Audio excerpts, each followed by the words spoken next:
वाली है ना, नेपाल ट्रीटमेंट चाहिए तुमको भाई। तुम नेपाल ट्रीटमेंट डिजर्व करते हो।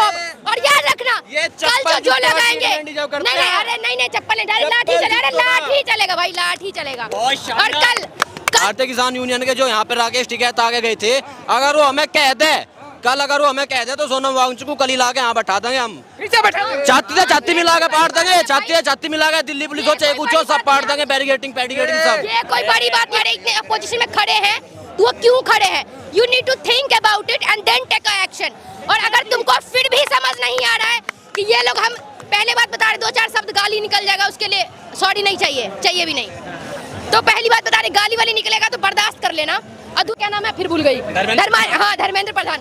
सोचो तुम इतने नल्ले हो कि तुम्हारा नाम तक हमें नहीं पता है, क्योंकि हमें मतलब ही नहीं है, क्योंकि तुमने ऐसा कोई काम ही नहीं करा है शिक्षा के क्षेत्र में कि हमें तुम्हारा नाम पता हो। लेकिन जब हम 17 घंटे हम अपना लाल करके तब नौकरी ले हम, और तुम बिना कुछ किए, मैं किसी काम से जज नहीं करती, लेकिन अब मेरे को लग रहा है कि जो चाय बेचने वाला है उसको इतना ही पता चलेगा एक पानी में दूध कितना मिलाया जाएगा, चाय पत्ती कितना मिलाया जाएगा और चीनी कितना मिलाया जाएगा। उसके अलावा उसके पास कोई नॉलेज नहीं होने वाला। 17 घंटा पढ़ने के बाद नौकरी ले रहे हैं, और ये नेता नल्ले लोग ये बिना पढ़े लिखे भाई ये बैठे हुए हमारे देश को संभालेंगे। पहली बात तो मेरे पास कहने को इतना कुछ है कि मैं उतना एक्सप्लेन नहीं कर पाऊंगी। और दूसरी बात, मेरा यहाँ पे आने का कोई भी प्लान नहीं था। जब कल मैंने ये सब हरकतें देखी है, सोनम वांगचुक को उठा के लेके चले गए, एंड वो जैसे वो उठा के ले गए, वो एकदम ऐसा लग रहा था कि पता नहीं कुछ किसी को किडनैप कर रहे हो, क्या कर रहे हो तुम। तो जब मैंने वो चीज़ देखा उसके बाद फिर मैंने डिसाइड किया कि I should go there. And रात में ही मैंने शाम में मैंने ट्रेन ली है, क्योंकि मैं जयपुर से आई हूँ। रात में ट्रेन ली और मैं सुबह में यहाँ पे आई हूँ, क्योंकि रात में मेरे कोई आने नहीं दे रहे थे मेरे को। भाई हम कह रहे हमारे जो बड़े हैं ना भारतीय किसान यूनियन के जो यहाँ पे राकेश टिकैत आगे गए थे, अगर वो हमें कह दे कल, अगर वो हमें कह दे तो सोनम वांगचुक को कल ला के यहाँ बैठा देंगे हम। छाती से छाती मिला के पाड़ देंगे, छाती से छाती मिला के दिल्ली पुलिस हो चाहे कुछ हो, सब पाड़ देंगे, बैरिगेटिंग सब। ये कोई बड़ी बात नहीं, हम जब चाहे तब वहाँ से उठा के ले आएंगे, ये कोई बड़ी बात नहीं है। द प्रॉब्लम इज कि आप जो कर रहे हो ना, ये डकैतीपन कहते हैं इसको, एक अपन सिंपल लैंग्वेज में कह सकते हैं। दूसरी बात, अगर आपको ये चीज लग रहा हो कि यहाँ पे जो भी लोग हैं वो आपके अपोजिशन पार्टी वाली हैं, तो ये यहाँ पे जितने भी लोग, कोई भाई नल्ले बेरोजगार तो होंगे नहीं।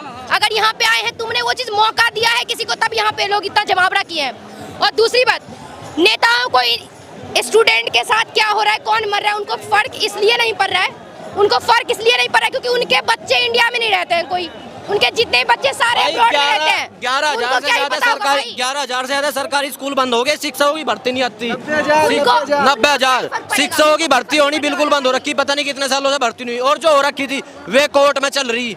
ठीक है, तो जब पढ़ेगा नहीं यूथ तो समझ प्रोग्रेस कहाँ से होगा देश का। और तुमको ये चीज सोचना चाहिए, पहले तो तुमको ये सोचना चाहिए कि अगर तुम्हारे इतने अपोजिशन में खड़े हैं तो वो क्यों खड़े हैं। You need to think about it and then take a action. और अगर तुमको फिर भी समझ नहीं आ रहा है कि ये लोग, हम पहले बात बता रहे, 2-4 शब्द गाली निकल जाएगा, उसके लिए सॉरी नहीं चाहिए भी नहीं। तो पहली बात बता रहे, गाली वाली निकलेगा तो बर्दाश्त कर लेना। और दूसरी बात, बेसिकली मैं बिहार से हूँ, ठीक है। जैसे मान लो ये भरत तिवारी की जो तुमने उसको उसने बेचारे ने सरेंडर कर दिया, स्टिल तूने इसको मारा है तुम लोगों ने। पहली बात तो मुझे ऐसा लगता है, एक सेकंड, मुझे ऐसा लगता है कि हम बच्चे हैं, 17 घंटा पढ़ने के बाद नौकरी ले रहे हैं, और ये नेता नल्ले लोग ये बिना पढ़े लिखे भाई ये बैठे हुए हमारे देश को संभालेंगे। दूसरी बात, मैं किसी के काम को लेके मैं किसी को जज नहीं करती हूँ, लेकिन जब हम 17 घंटे हम अपना लाल करके तब नौकरी ले हम, और तुम बिना कुछ किए, मैं किसी काम से जज नहीं करती, लेकिन अब मेरे को लग रहा है कि जो चाय बेचने वाला है उसको इतना ही पता चलेगा एक पानी में दूध कितना मिलाया जाएगा, चाय पत्ती कितना मिलाया जाएगा और चीनी कितना मिलाया जाएगा। उसके अलावा उसके पास कोई नॉलेज नहीं होने वाला। इस बार अनपढ़ों की सरकार उखाड़ के फेंक देंगे हम, जितनी भी अनपढ़ सरकार है ना, इस बार अनपढ़ों की सरकार खत्म कर देंगे 2029 में। एक मिनट, अगर आपको ऐसा लग रहा है, ऐसा नहीं है कि तुमको सब कुछ पता चल रहा हो यहाँ पे क्या हरकतें चल रही है, still you are not ready to take action, तो तुम तैयार हो कि तुम्हारी हालत जो होने वाली है ना, नेपाल ट्रीटमेंट चाहिए तुमको भाई। तुम नेपाल ट्रीटमेंट डिजर्व करते हो।